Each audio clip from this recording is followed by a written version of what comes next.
Welcome to Popternative, where we dive into topical discussions from the worlds of pop culture, social media, and sports. Here is your host, Peter Remoliotis, aka PD Beats. PD Beats here from Popternative, speaking to Christopher Gorham about Lincoln Lawyer, which is going to be streaming on Netflix May 13th. Welcome to the show. Thank you so much for being here. Thanks, man. It's a pleasure. Absolutely. No, it's really cool. You're no stranger to amazing kind of dramatic television shows. I feel like you have worked on a lot of shows that kind of have a lot of characters and a lot of storylines that just kind of punch you, basically, right? Like they kind of hit hard and everything. You obviously go where the opportunities are, but you look at COVID affairs, you look at this. Is it safe to say that you're drawn towards these kind of complex, dramatic kind of storylines a little bit?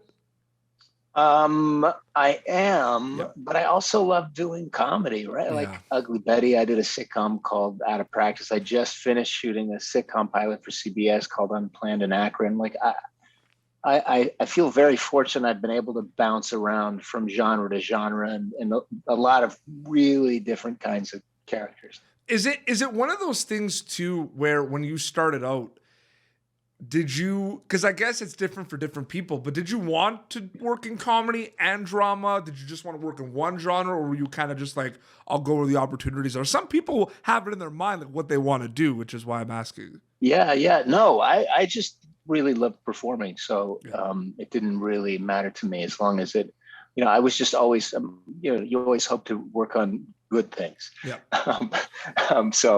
And The Lincoln Lawyer is one of those good things. This is a great show. Adaptations are always exciting and overwhelming, and there's always kind of one of those things where people kind of are familiar with the name Lincoln Lawyer and everything. Right. What goes through your mind when you sign on to a project where maybe it's a different reimagination, different characters, but people are familiar with a previous work of that new show, basically? What goes through your mind? Well, it's there is a name recognition with The Lincoln Lawyer, but there's also a name recognition with David E. Kelley. Yep. And he has such an incredible track record with the shows that he writes and produces that I was drawn to it because of that. And then I read the script and the script and the showrunners, Ted Humphrey, who was the showrunner on The Good Wife, which is another great legal show that I loved. So. And the script was just really compelling. It's a great start to this story. Yep. And for my character, Trevor, there's a couple really great scenes where you introduce this guy.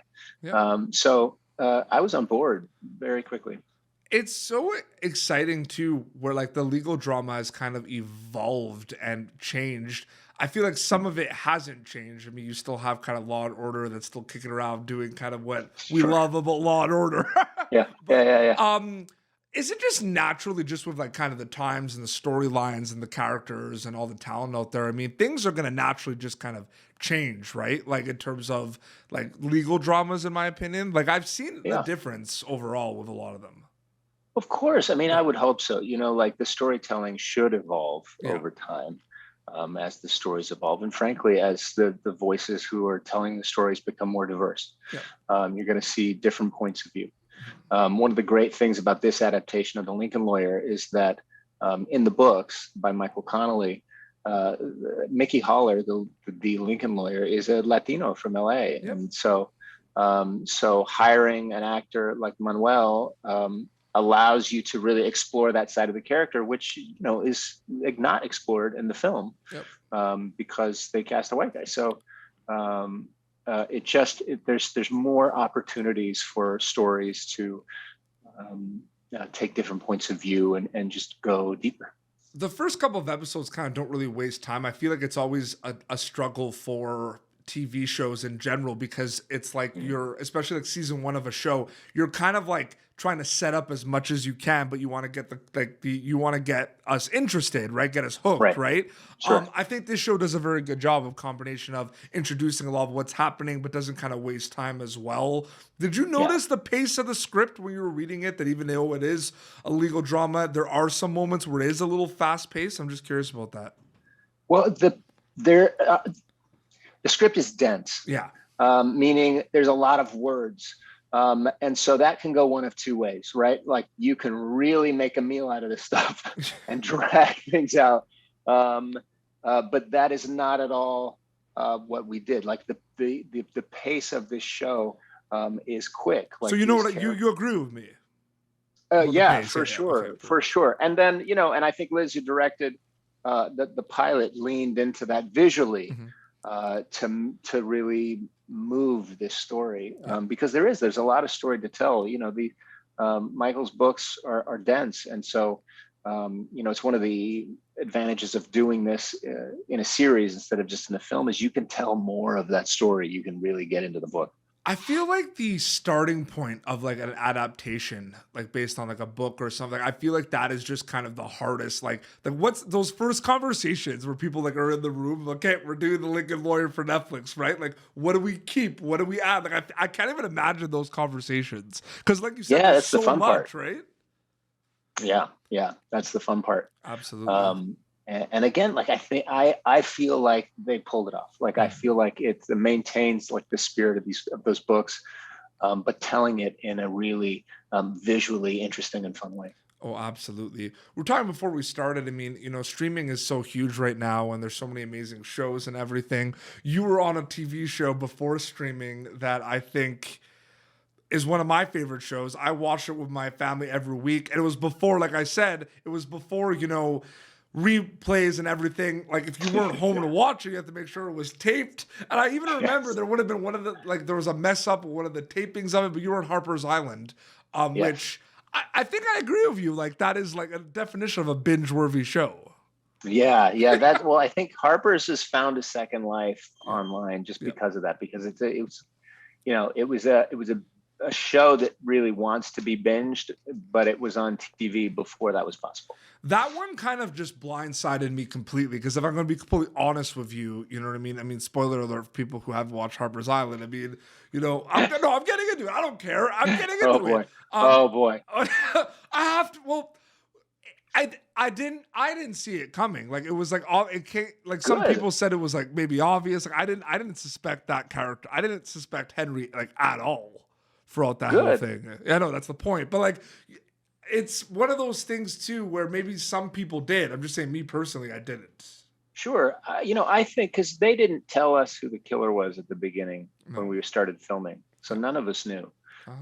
I always suspected that I knew who it was, and I was right.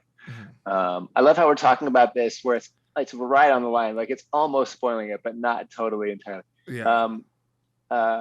By the way, like, I mean, it's been what, 12 years since that show? Like, but it was such an event, and I can't even, like, it was an event back then. It was yeah. Yeah. Well, the fun thing, it was fun because at some point then they did tell me, and then I had to keep it a secret from the rest of the cast for the rest of the shoot. And so it was kind of a, an art imitating life situation for a little while. I remember the person I suspected was the killer like died in like the third episode, and I was like really cheesed. Oh, nice. Well, no, because I was like wrong. You know what I mean? Right. Yeah. And he was so like heroic and kind and nice in the episode. So I'm like, oh, yeah. Like I hope it's moving. And then it was just like, nope, he's out. Like, because that was the whole thing, right? For people that don't know, I mean, Harper's Island, it was like a wedding on an island, and all of a sudden everyone's dying. There's like getting killed and murder. There's a killer on the island, essentially, basically. And there is these ties to like a killer, like a strangler, like a past killer that might be back. Like it was very, very well done. Like it was great. It was a good time. I'm so glad. Yeah. It was a good time. And it was one of those things where you look at a lot of shows like this. Is it cool though to like, even like you look at Lincoln Lawyer and you look at Covert Affairs, like I love that show as well. You did that quite a bit ago, you know what I mean? Is it cool to kind of be able to kind of look back and realize that maybe those shows don't have a shelf life? That's a pretty cool thing. Yeah, I think it's cool. It's always nice when, like I was talking to somebody who would watched Popular recently. Yep. And, it's nice to hear that stuff holds up because, not everything does, right? Yeah. So it's always nice to hear that, years later, that people are still enjoying your work. Would you say that comedy is becoming like one of the hardest like genres to kind of write, because the fact that times change, and sometimes certain things that were funny are not like funny. Like, I'm just wondering about that. I feel like the comedy is very difficult these days. I feel like as well. I mean, I feel like maybe it's difficult for some people Yeah. whose comedy is stuck. Yeah. No, You know, I agree. like- yeah, no, absolutely. Like, you know, like I mean, I hear some people say that. I tend to disagree. I feel like, you know, funny's funny, Yeah. and the stuff that is becoming not funny anymore is kind of making jokes at people's expense. Yeah. No, I agree. You know, like it's always funny to make fun of the powerful. It's becoming less funny to make fun of folks without power, and I, you know, personally, I think that's a good development. So Absolutely. Because I feel Yeah. like it's funny, you know, I've done interviews, you know, with you know, Greg Daniels, and like he's just kind of, there's like formulas, but they also have to kind of go with kind of the landscape and the growth just changing all the time, right? So I feel like, but that's culture, right? Yeah. Like culture's always changing, and it's not bad or good. It just is, you know. It's as young people grow up and they take hold of the culture and make it their own, and you know, everybody has to adapt to it. That's just part of life. Is it also because, like you mentioned, you're working on like a sitcom now, like you did a pilot for a sitcom. Do you find that the sitcom naturally just also harder because they are typically like, you know, half an hour episodes? So basically there's just kind of, you're basically cutting them in half essentially. They're not 1 hour. So there's like less opportunities for laughs naturally because of the length of it compared to like a 1 hour long drama. You know what I mean? Yeah, I mean, it's just an entirely different genre, right? Absolutely. Like you can't I mean, there's not much to compare the two with. Like there are many examples of brilliantly done sitcoms that are really funny, and the stuff that I really love too is like not just funny but also filled with heart, and you know, and it has a little bit of something to say. And it's certainly doable, but like any good piece of art, like any good television show or any good film, it's difficult. It is hard. That's why, you know, that's why the great ones really stand out. Absolutely. Before we wrap up, The Lincoln Lawyer streaming on Netflix May 13th. When they get the chance to see it, Chris, what are you hoping they get out of it takeaway wise? Man, I just hope they have a great time. Like, it's just a great legal drama. So if that's your jam, you know, like true crime stuff, like you're going to love this show. It's really fun. And if you also love murder mysteries. If you love murder before bedtime, you know. Harper's Island. I'm just Chris, this is a blast. Thank you so much for coming on Pop Alternative, man. Hey, thank you. My pleasure. Yeah, so May 13th. And for people that keep up to date with everything, is there like a social media accounts? There's an Instagram account they could follow you at? Yeah. You can find me on Instagram and Twitter at Chris Gorham. I've got a website, realchrisgorham.com. And there's a Facebook fan page too. I can't remember the name of it, but you can find it on the website. Amazing. Well, this has been Pop Alternative, youtube.com/Pop Alternative for previous episodes. Until next time, this is Christopher Gorham and PD Beats signing off. Thank you for tuning in to Pop Alternative. Make sure to check out our past episodes of Pop Alternative on YouTube. Be sure to like Pop Alternative on Facebook and follow us on Twitter. This has been an Autograph Communications production.